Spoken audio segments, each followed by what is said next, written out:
सभी विद्यार्थियों को राम राम। आप सभी का smart GK study 99 YouTube channel पर स्वागत है। मैं टीकाराम गुर्जर मनोविज्ञान की क्लास के साथ आज हम पढ़ेंगे मनोविज्ञान की उत्पत्ति व विकास प्रक्रिया।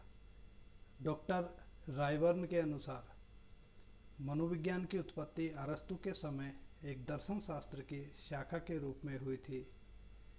मनोविज्ञान की उत्पत्ति अरस्तु के समय दर्शन शास्त्र की शाखा के रूप में हुई थी। अरस्तु का समय 384 से 382 ईसा पूर्व तक माना जाता है। ये यहाँ क्यों लिखा है? लिखने का सबसे बड़ा रीज़न है कि आगे हम पढ़ेंगे मनोविज्ञान को आत्मा का विज्ञान माना गया था 4वीं शताब्दी से 16वीं शताब्दी तक। अधिकांश पुस्तकों में ये लिखा मिलता है 16वीं शताब्दी, जबकि ऐसा नहीं है। 16वीं शताब्दी में तो आत्मा का विज्ञान अस्वीकृत कर दिया गया था। अरस्तु का समय 384 ईसा पूर्व से 322 ईसा पूर्व तक माना जाता है, अर्थात 4वीं शताब्दी। तो आत्मा का विज्ञान मानने वाले अरस्तु ही थे, इसीलिए मैंने इसको यहाँ नोट किया है। मनोविज्ञान का जनक अरस्तु को माना जाता है। अब पूछा जाता है कि मनोविज्ञान का जनक केलर के अनुसार कौन है? केलर के अनुसार भी मनोविज्ञान का जनक अरस्तु ही है। केलर एक प्रसिद्ध दार्शनिक हुए हैं जिन्होंने मनोविज्ञान का जनक अरस्तु को माना है। कोलसनिक के अनुसार मनोविज्ञान का जनक प्लेटो है। दोनों अलग अलग क्वेश्चन है, पूछ लेते हैं। केलर के अनुसार कौन है? अरस्तु। कोलसनिक के अनुसार कौन है? प्लेटो। प्रयोगात्मक मनोविज्ञान का जनक कौन है? William Wundt. सामाजिक मनोविज्ञान का कौन है? Kurt Lewin. सामाजिक मनोविज्ञान कर्ट लेविन। सामाजिक मनोविज्ञान का जनक कर्ट लेविन को माना जाता है। आगे बढ़ेंगे हम इसके। विलियम वुंट ने 1879 ईस्वी में जर्मनी के लिपजिंग शहर में प्रथम प्रयोगात्मक मनोवैज्ञानिक प्रयोगशाला की स्थापना की थी। कब की थी? 1879 में। किसने की थी? विलियम वुंट ने की थी। सामाजिक मनोविज्ञान का जनक कर्ट लेविन। विकासात्मक मनोविज्ञान का जनक जीन पियाजे। जीन पियाजे वही व्यक्ति हैं जिन्होंने संज्ञानात्मक विकास सिद्धांत दिया था। मनोविज्ञान शब्द का सर्वप्रथम प्रयोगकर्ता रुडोल्फ गोइकल है। रुडोल्फ गोइकल ने अपनी पुस्तक साइकोलॉजिया में सन 1590 ईस्वी में रुडोल्फ गोइकल ने साइकोलॉजिया पुस्तक में 1590 ईस्वी में मनोविज्ञान शब्द दिया था। तो सर्वप्रथम मनोविज्ञान शब्द देने वाले कौन थे? रुडोल्फ गोइकल। कब दिया था? 1590 ईस्वी में। किस पुस्तक में दिया था? साइकोलॉजिया पुस्तक में दिया था। काफ़ी बार पूछा हुआ क्वेश्चन है, इजी क्वेश्चन है ये। आज की क्लास फैक्ट के ऊपर आधारित है। यहाँ से कोई भी सैद्धांतिक क्वेश्चन पूछा जा सकता है, प्रायोगिक क्वेश्चन यहाँ से कोई नहीं पूछा जाता, क्योंकि अप्लाइड जैसी बात इसमें कुछ है नहीं। मनोविज्ञान को अंग्रेजी भाषा में साइकोलॉजी कहते हैं। मनोविज्ञान को अंग्रेजी भाषा में क्या कहते हैं? साइकोलॉजी। साइकोलॉजी शब्द की उत्पत्ति ग्रीक भाषा के दो शब्दों से मिलकर हुई है। कौन कौन से शब्द हैं वो? ग्रीक भाषा के दो शब्द साइकी और लोगस से मिलकर हुई है। साइकी का अर्थ होता है आत्मा, लोगस का अर्थ होता है अध्ययन। साइकी का अर्थ होता है आत्मा, लोगस का अर्थ होता है अध्ययन, अर्थात आत्मा का अध्ययन करने वाले शास्त्र को मनोविज्ञान कहते हैं। अब बात आती है कि आत्मा का विज्ञान कब माना गया था? 4वीं शताब्दी से लेकर के 16वीं शताब्दी तक। 16वीं शताब्दी में इसे अस्वीकृत कर दिया गया था। आत्मा का विज्ञान मानने वाले प्रतिपादक कौन है? आत्मा का विज्ञान मानने वाले प्रमुख दार्शनिक है अरस्तु। इसके प्रतिपादक भी अरस्तु ही हैं। समर्थक कौन कौन है? प्लेटो है, डेकार्टे हैं, आदि यूनानी दार्शनिक है। अस्वीकृत करने का कारण क्या रहा? कि आत्मा का रंग, रूप, स्वरूप तीनों ही नहीं होते हैं, इसका कोई अध्ययन नहीं किया जा सकता है, इसीलिए इसे अस्वीकृत कर दिया गया था। फिर मन या मस्तिष्क का विज्ञान नंबर 2 पर आता है। 17वीं शताब्दी में प्रचलित रहा था मन या मस्तिष्क का विज्ञान। किसने? प्रतिपादक कौन है इसके? इटली के दार्शनिक पोम्पोनोजी। पोम्पोनोजी इसलिए के इटली के दार्शनिक।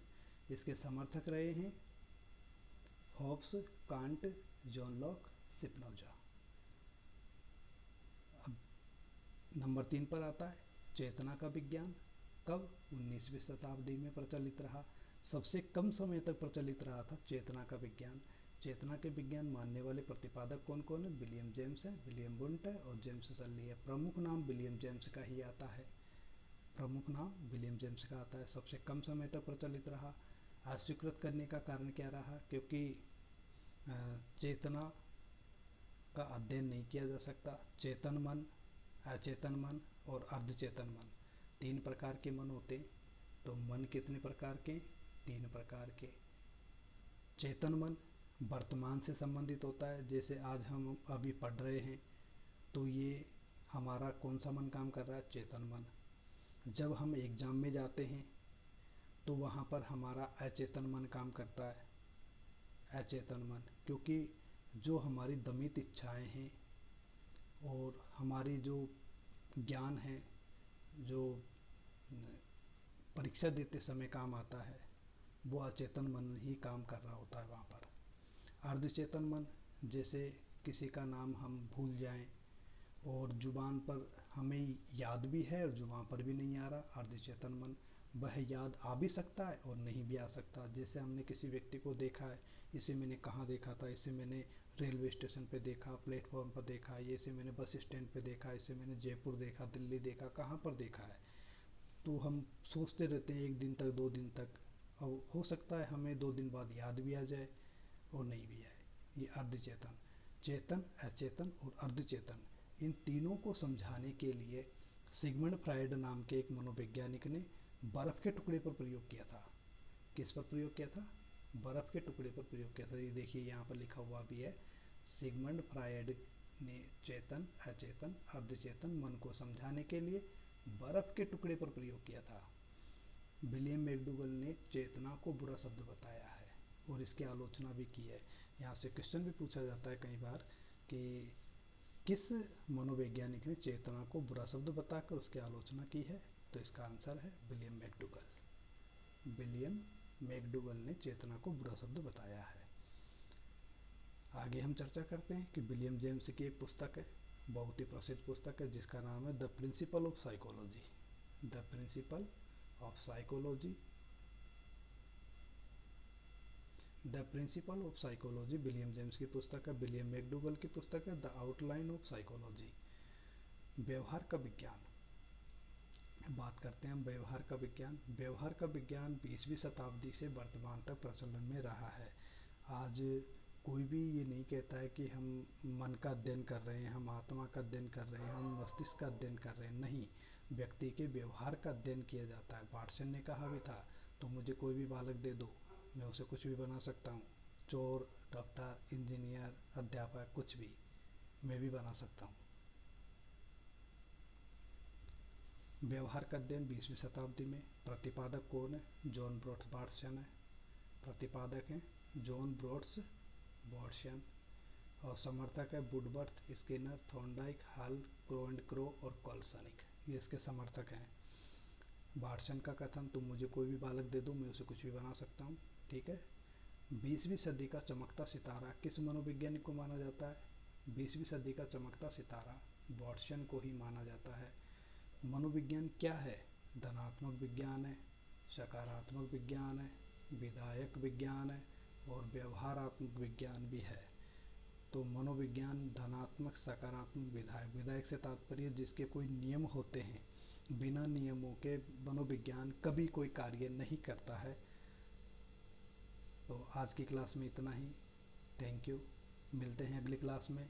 मनोविज्ञान की परिभाषाएं, शिक्षा मनोविज्ञान का उद्भव, ये अगली क्लास में पढ़ते हैं। चैनल को सब्सक्राइब करें, लाइक करें एंड शेयर करें। इस चैनल पर आपको पूरी मनोविज्ञान निःशुल्क कोर्स के साथ पढ़ाई जाएगी। तो अंत तक बने रहें। Thank you.